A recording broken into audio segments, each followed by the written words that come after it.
लाहौर के एक आधुनिक इलाके में फराह अपनी माँ और बहन भाइयों के साथ रहती थी। उसके घर के पास एक क्रिकेट ग्राउंड था जहाँ रोज क्रिकेट मैच होते थे। ग्राउंड के साथ टीजना नाम की एक जगह थी और वहीं पास से ट्रेन की पटरी गुजरती थी जहाँ हर थोड़ी देर में ट्रेनें दौड़ती थीं। वो रोजा तो रखती मगर सारा दिन मोबाइल पर लड़कों से बातें करने और गाने सुनने में गुजार देती। घर का कोई काम न करती और जब वालिद समझाते तो मजाक में टाल देती।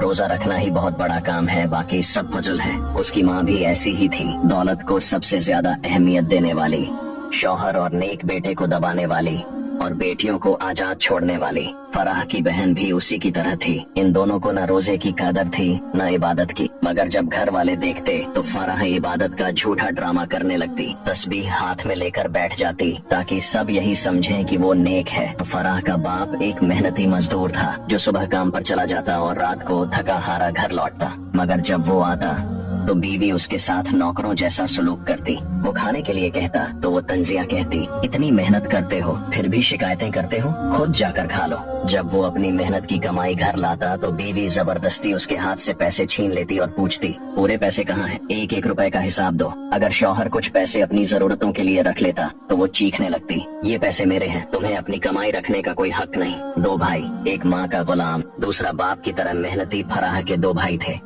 बड़ा भाई जो हमेशा माँ की बात मानता था, उसकी हर बात पर यकीन करता और घर की हर खबर जाकर माँ को बताता। अगर बाप या साजिद कोई बात करते या कोई रिश्तेदार आकर कुछ कहता तो वो फौरन माँ को जाकर खबर दे देता, अम्मी अब्बा ने आज ये कहा, साजिद ने ऐसे बोला, फलां रिश्तेदार ने ये कहा। माँ को उसकी यही आदत पसंद थी और वो उसे सबसे ज्यादा चाहती थी। लेकिन इस बड़े भाई को एक और जुनून था, क्रिकेट। वो हर वक्त क्रिकेट में गुम रहता, जहाँ जाता क्रिकेट क्रिकेट, बस क्रिकेट ही उसकी जिंदगी थी। घर में रहता तो टीवी पर क्रिकेट, बाहर जाता तो दोस्तों के साथ क्रिकेट। और अगर माँ उसे कोई काम कहती तो उसका एक ही जवाब होता, पहले मैच पूरा कर लूं फिर देखता हूँ। दूसरा भाई साजिद जो फराह से कुछ साल बड़ा था, अपने बाप की तरह मेहनती था, रोजाना मजदूरी करता, रात को थका हारा घर आता। वो न माँ का लाडला था न बहनों की तरह आजाद, बल्कि जिंदगी की सख्तियों का सामना कर रहा था। साजिद का निकाह हो चुका था और जब वो रात को आता तो थोड़ा सा वक्त निकाल कर अपनी बीवी से मोहब्बत से बातें करता, मगर माँ को ये भी बर्दाश्त न था। वो तंज के तीर चलाती,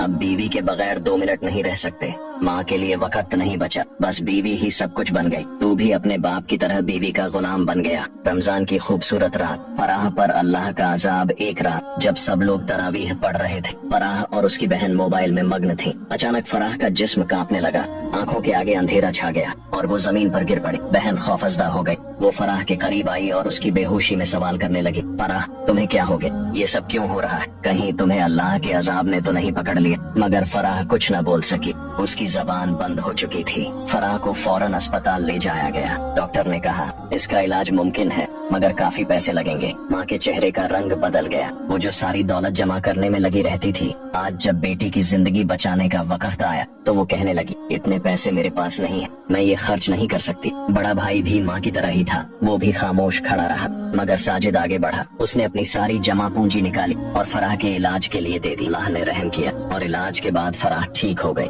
आँख खुलते ही उसकी आंखों से आंसू जारी हो गए। वो रोती हुई साजिद के गले लग गई और रोते रोते कहने लगी, भाई मैंने बहुत गुनाह किए हैं, मैंने बहुत गलत रास्ता इख्तियार किया, मैं अल्लाह से माफी मांगना चाहती हूँ। अब वो मोबाइल छोड़ चुकी थी, मौसीकी और गाने छोड़ चुकी थी, लड़कों से बातें छोड़ चुकी थी और दिल से तौबा कर चुकी थी। वो माँ के पास गई और कहा, अम्मी अल्लाह ने मुझे दूसरा मौका दिया है, आप भी अपनी गलतियों से तौबा कर लें, पैसों की मोहब्बत छोड़ दें, अल्लाह की मोहब्बत इख्तियार कर लें। रमजान हमें सिखाता है कि गुनाह पर पर्दा डालने से कुछ नहीं होता, अल्लाह सब जानता है, लेकिन जो दिल से तौबा करे अल्लाह उसके लिए रास्ते खोल देता है। तौबा का दरवाजा बंद होने से पहले लौट आना ही असल कामयाबी है।